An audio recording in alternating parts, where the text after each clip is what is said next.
Welcome to Animal Stories for Kids. If you like our stories, please give us a 5-star rating, subscribe to our podcast, and share it with your friends and family.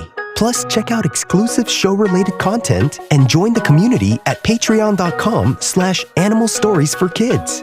And now, it's time for our story.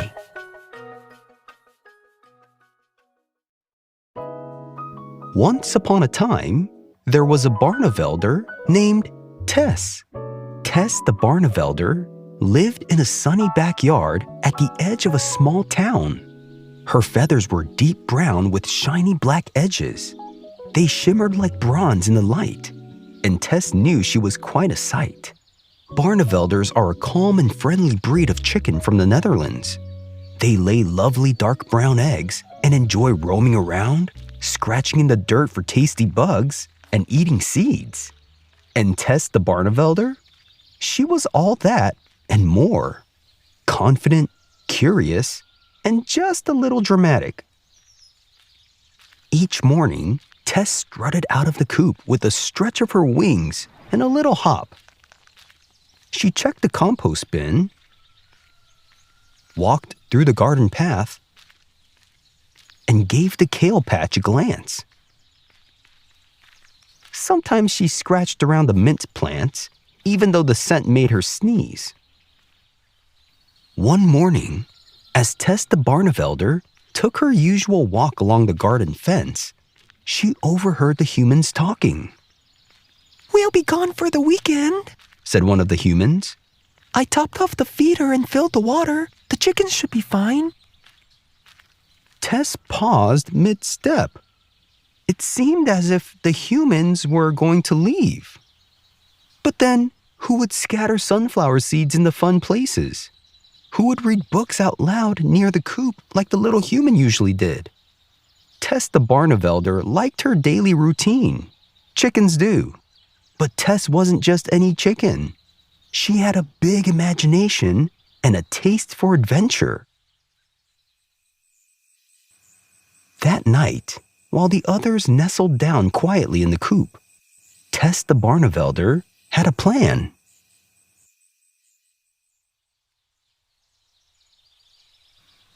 The next morning, with no humans in sight and the other hens too sleepy to care, Tess made her move. She waddled over to the garden gate. The latch had never closed quite right, and Tess the Barnevelder knew it. She had seen it jiggle in the wind many times. With a few well-aimed hops and pecks, the gate creaked open. "Hooray!" said Tess the Barnevelder. "Time for a new adventure into places unknown." Tess blinked at the sunlight. This was the side yard, the one place she'd never really explored. The humans never let them in. The grass was taller, the smells were unfamiliar, and there were mysteries waiting behind every garden tool and bush she saw. She took a careful step forward. Right away, she noticed different sounds. Birds chirping from a tree. Other humans. And then, she heard something rustling in the bushes. She puffed herself up and kept walking. "The world outside the coop is great," said Tess. "I've really been missing out." As she was walking and taking in the new sights and sounds of a place she'd never been to before, she stopped at a row of pots filled with herbs and sniffed some basil. Not bad. Then she tiptoed through the mint. She hopped over a puddle, then backed up. It wasn't just a puddle. It was muddy. Tess the Barnevelder tilted her head. Her feathers were clean and shiny, but a little splash wouldn't hurt. She stomped into it with both feet. The mud squished between her toes. She flapped happily, kicking up little splatters. It was very satisfying. She kept moving, and She settled into a sunny spot to dry off. But just then, a new sound. A quiet meow. Tess froze. She turned her head slowly. At the far end of the fence was the gray neighborhood cat. It was sniffing the flower bed and slowly walking toward her. Tess wasn't sure what to do. Barnevelders are calm and smart, but cats made her nervous. Not that the cat had ever done anything bad. It usually just walked past. But it had those suspicious eyes. Tess the Barnevelder took a step back, then another.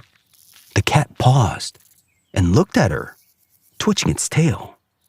Tess whispered to the cat under her voice, "Come on, get going, cat." Tess backed up into a watering can, and it knocked over with a clank. Startled, she slipped in the mud and scrambled behind a pot. The cat, apparently bored, walked away. Tess the Barnevelder peeked out from behind the pot, feathers muddy and heart racing. "Maybe this adventure is getting a little out of hand," said Tess to herself. "I missed the coop." So, she decided it was time to go back. But when she reached the gate, it had swung shut. She pecked at the latch. Nothing. She wiggled and pushed. Still nothing. The sun began to set lower in the sky. Tess shuffled back to the mint patch and curled up under a bush. She missed being in the coop. She missed the other hens. Would she ever get back? She said to herself, "I wonder what the other chickens are doing. Maybe I shouldn't have left." Tess closed her eyes and dreamed of her favorite corner of the coop, where the straw was always soft and warm. The next morning, just as the sun rose, the humans returned. The little human ran out to the garden. "Tess," the little human said, "where's my little Tess?" She spotted the muddy chicken sitting under the mint bush and ran over. Tess the Barnevelder lifted her head slowly and made a low clucking noise and said, "Oh, hi." "Oh, Tess," the child said, laughing. "What happened to you?" She gently picked up Tess and carried her back through the gate. Inside the chicken coop, the other hens looked over, feathers ruffling and eyes blinking. Tess settled into her favorite corner, where a fresh pile of straw had been waiting. She shook off some of the dried mud and nestled in, finally warm and cozy again. Later that evening, the little human returned with a slice of watermelon and sat cross-legged beside the coop. She didn't say anything at first. She just sat there, close and quiet. Tess waddled over and stood by the wire watching her. "I missed you," the little girl whispered. Tess didn't understand the words, but she understood the feeling. She blinked slowly and stayed close, her feathers still a little scruffy from the mud. The little girl giggled and pressed her fingers gently against the wire and said, "You're still my silly chicken." That night, as the moon rose and the garden cooled, Tess nestled down into the straw with a soft sigh. She had seen new places, but as she tucked her head beneath her wing, she finally understood something important. It's okay to be curious and brave. It's okay to get muddy and try something new. But the best part of any adventure is having someone who's always glad you came home. And the Barnevelder lived happily ever after. The end.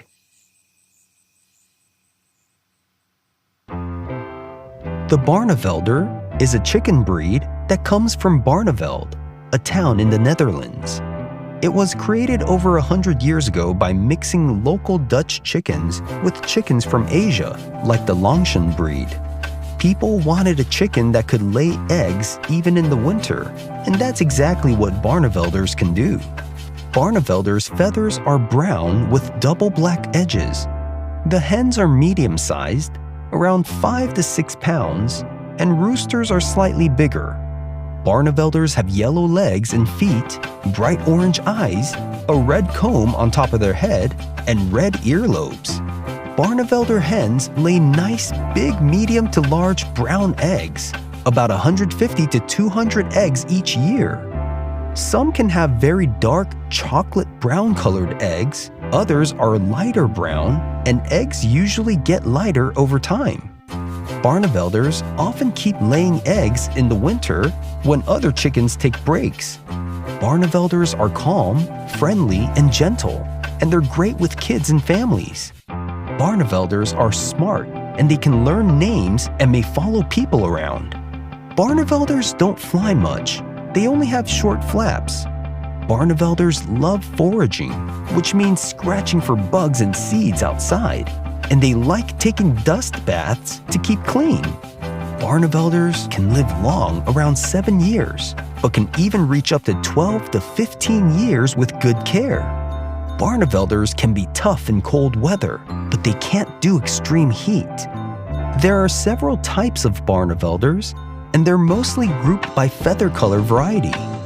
While the most famous one is the double-laced Barnevelder, there are actually a few other recognized types, such as the silver double-laced Barnevelder, the blue double-laced Barnevelder, the partridge Barnevelder, the black Barnevelder, the white Barnevelder, and a rare silver-black Barnevelder. Have you seen a real-life Barnevelder before?